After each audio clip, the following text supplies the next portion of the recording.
Welcome back to the Wayfaring Warbler, a YouTube channel about birding in Massachusetts, New England, and beyond. Hi, I'm Nadine, and welcome back.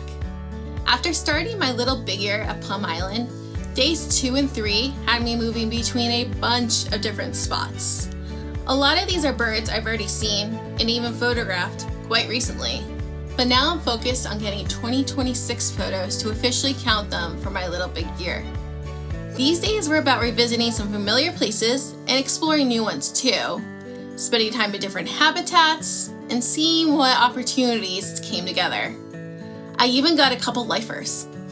In this episode, I'm sharing highlights from days 2 and 3, which took place the first weekend of January, and how the year is starting to take shape.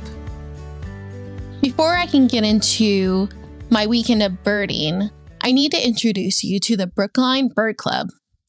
Established in 1913, Brookline Bird Club, which I will also refer to as the BBC, calls itself America's most active bird club. In fact, if you go on their website, they introduce themselves as the largest, one and the oldest, and most active of the bird clubs in the United States. And it truly is. I joined just a few months ago, and already I've gone on a number of different bird walks with them. If you go onto the trip section of their website, you can see over the next 3 months, they have trips at multiple places each day of every single weekend, in addition to some during the week. Now, this is just the next 3 months. Now, on Saturday, January 3rd, I joined a Cape Ann trip where we would be going to several different locations across Cape Ann and searching for alcids and other wintering seabirds. I also tacked on a couple additional locations to fill out the entire day. We started the day at the Fisherman's Memorial in Gloucester and then quickly headed to Rocky Neck, where I picked up a red-breasted merganser for my year list. The red-breasted are the type of mergansers that you most commonly see on the ocean.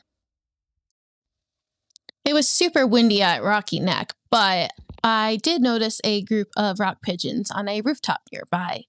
A very common bird, but one that had to be added to the year list. From Rocky Neck, we headed to Eastern Point Wildlife Sanctuary, which is owned by Mass Audubon. It's one of my favorite spots, and there I was able to pick up a great black-backed gull, which is the largest gull in the world. From Eastern Point, we headed towards Atlantic Road / Bass Rocks in Gloucester, still in Gloucester, and there I picked up a few different species. First up being the white-winged scoter, the second of 3 scoters in Massachusetts.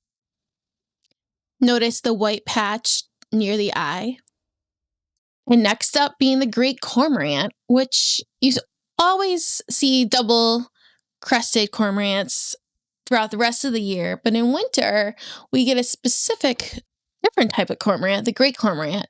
They are larger than double-crested, and they have a thicker neck, heavier bill, and they have some white on their face that differentiates them. Next, we headed to Good Harbor Beach, which is incredibly popular in the summer, where I saw 2 different species and picked up a super common one. But first, I saw this little sanderling, so I snapped a picture just to document. And across the way, not a great picture, but I realized that I didn't have any good pictures or footage before this. I saw a mallard. So we're going to add that here so I can count it on the year list. From Good Harbor, we headed towards a great birding spot, Granite Pier. And here I saw several different species, but 4 specifically I picked up for my year list.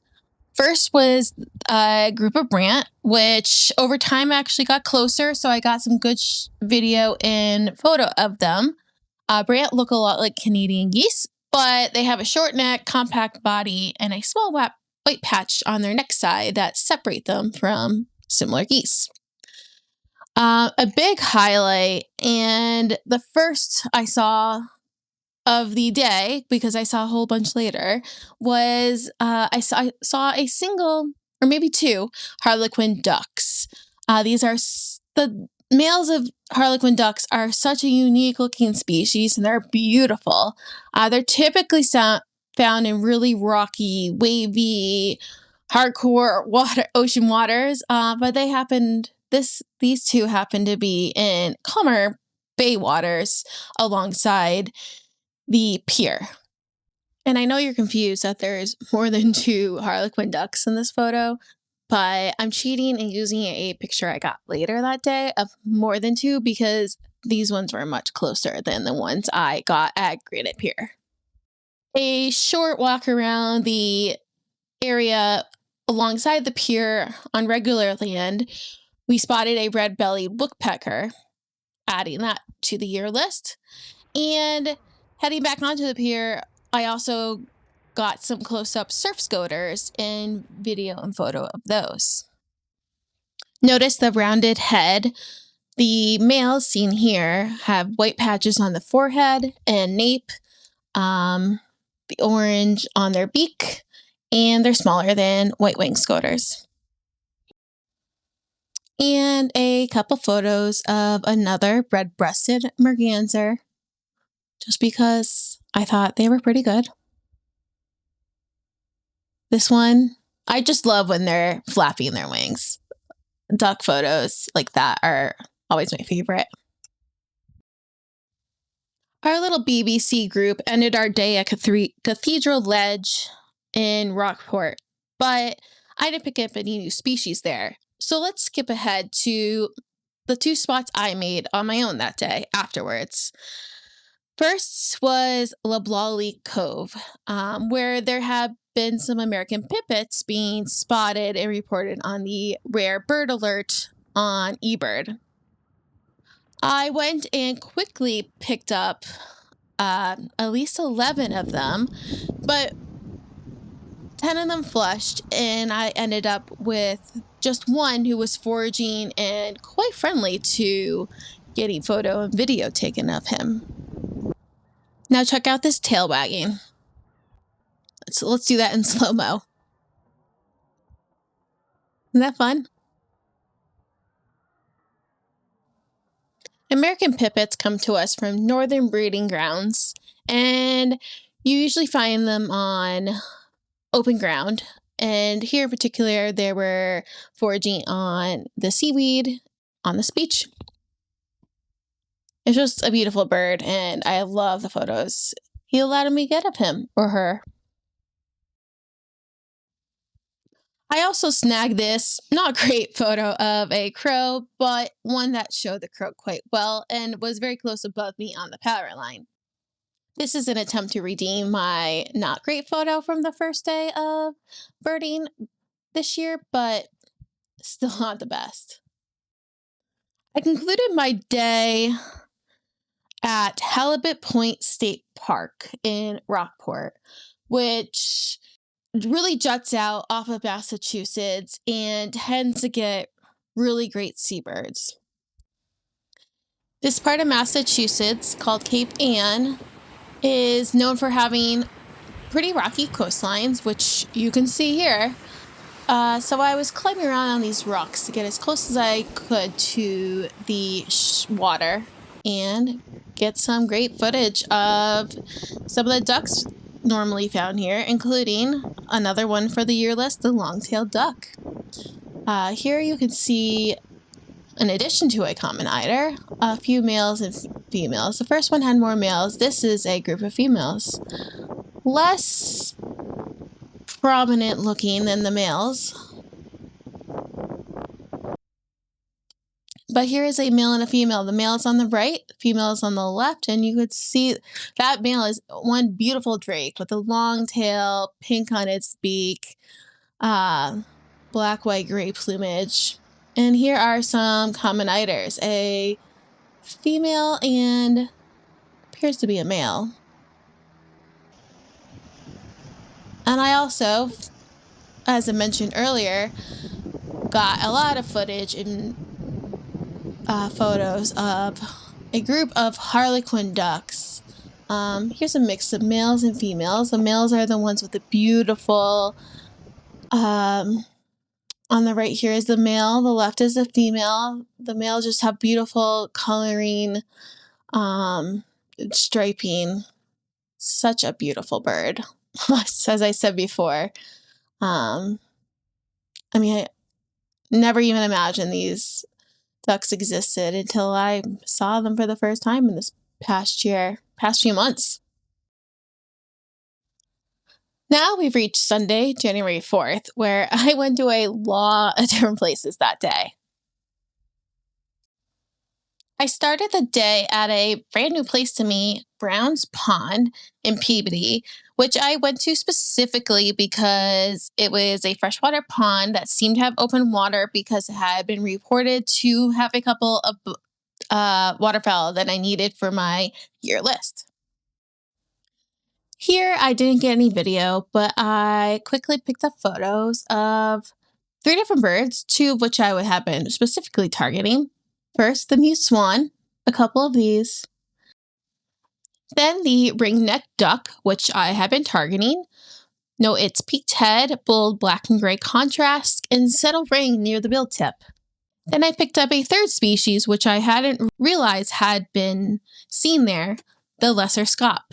One that can be tricky to identify against the greater scaup, but this one with its angular head shape was the lesser.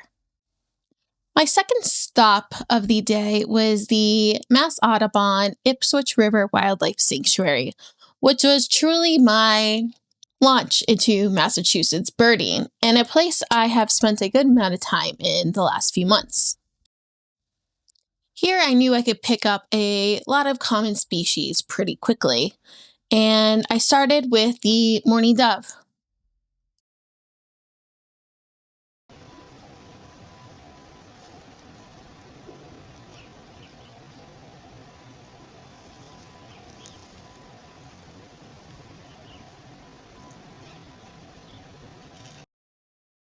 This red-tailed hawk is an extremely common raptor in our area, and note its pale breast with contrasting brown head and streaked belly band. I'm willing to guess everyone in New England and America knows this beautiful bluebird, the blue jay. Super intelligent, highly vocal, and always around. Now, the birds at Ipswich River Wildlife Sanctuary have for generations been hand-fed. So the tufted titmice, this bird here, is one of those types of birds that like to do that. They are closely related to the chickadee, who also like to hand feed.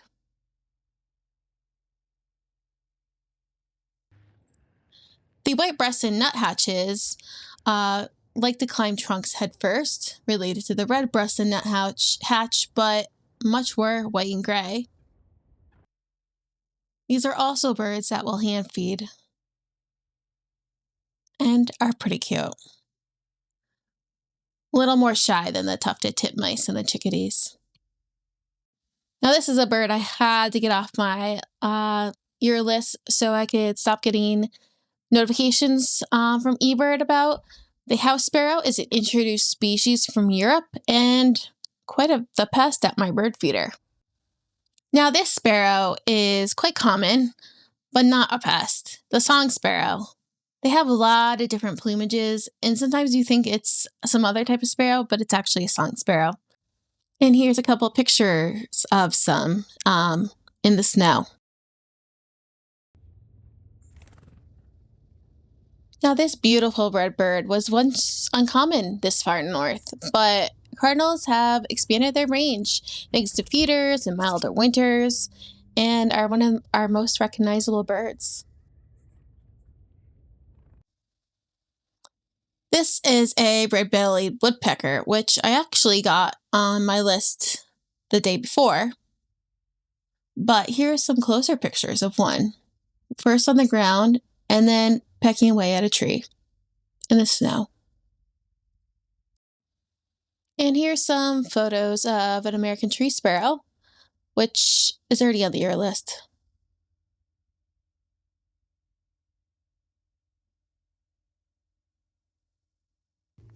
and concluding my visit to Ipswich River with these chickadees eating out of my hand.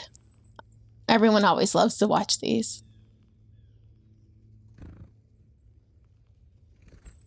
And the tufted titmouse. Next on my trip around the North Shore, I decided to head up to River Road in West Newbury again to try and find the Barrow's goldeneye, which kept being reported. I once again saw a ton of common goldeneyes, but I kept trying to keep a close eye out to see if I saw the half crescent shape on one of the faces of the males.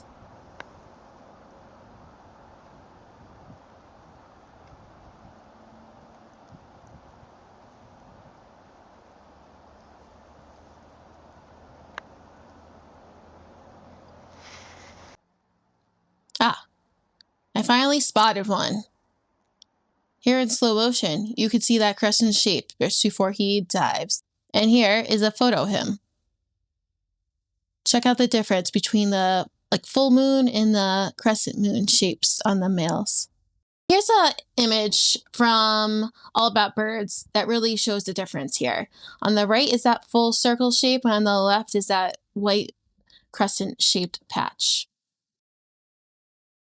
And I got a better picture of a hooded merganser, unlike the sleeping one I had seen on the first day of January.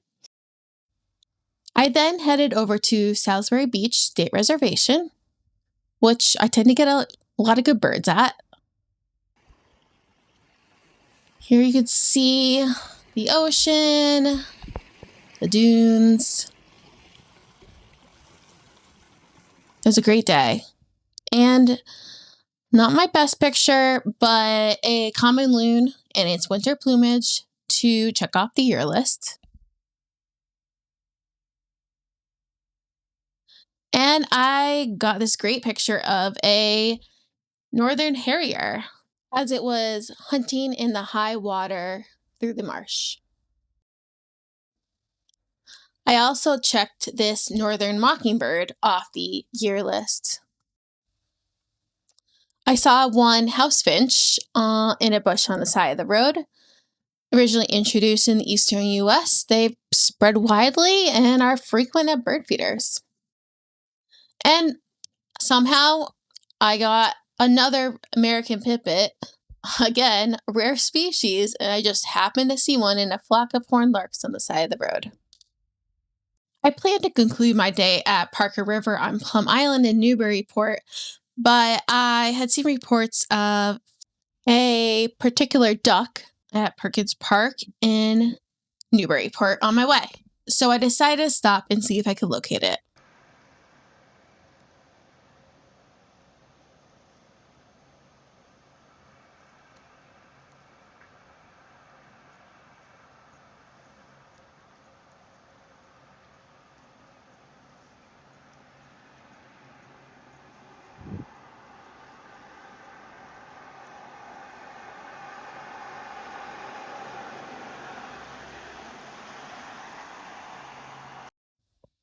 With its white hip patch, white or buffy forehead, and green eye patch, the American widgeon is another duck to check off the year list.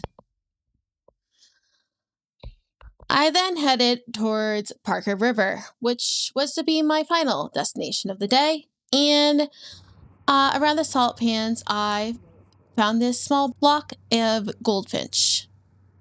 They were pretty hanging on the grasses here in their winter plumages, which is less bright than their summer plumages, but was still striking in this setting. Another angle of a different goldfinch. I like the background on this.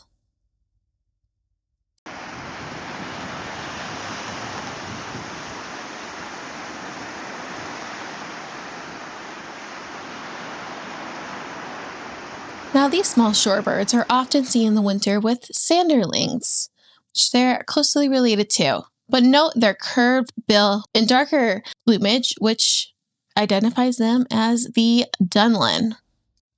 Now, this is a Parker River winter specialty, the short-eared owl, which this day I was able to find on the side of the road after leaving a group of people waiting for it to emerge, and found a perfect window through the brush to get such clear shots. I love these. It's my favorite bird to photograph right now. My original intention for the day had been to stay at Parker River until sunset, photographing the short-eared owls. But I decided to make one last final attempt at a bird to add to the year list and headed over to the Joppa Flats Mass Audubon Center and headed to their backyard facing the Newburyport Harbor, where there were reports of a rare bird, the Eurasian widgeon, which I did eventually find. It took me a few minutes because there was only one amongst many waterfowl, but this is a rare European bird species that I had seen once before from very far away through a scope, so I was excited to get a recognizable photo, even though it was far and not the best quality. Now that's all for week 2, and if you've been counting, that is 61 species for the 2026 Life List for Essex County in my little big year. If you enjoyed wandering with me today, give this video a like, subscribe, and turn on notifications to keep following where the birds lead next. Thanks for watching. Until next time.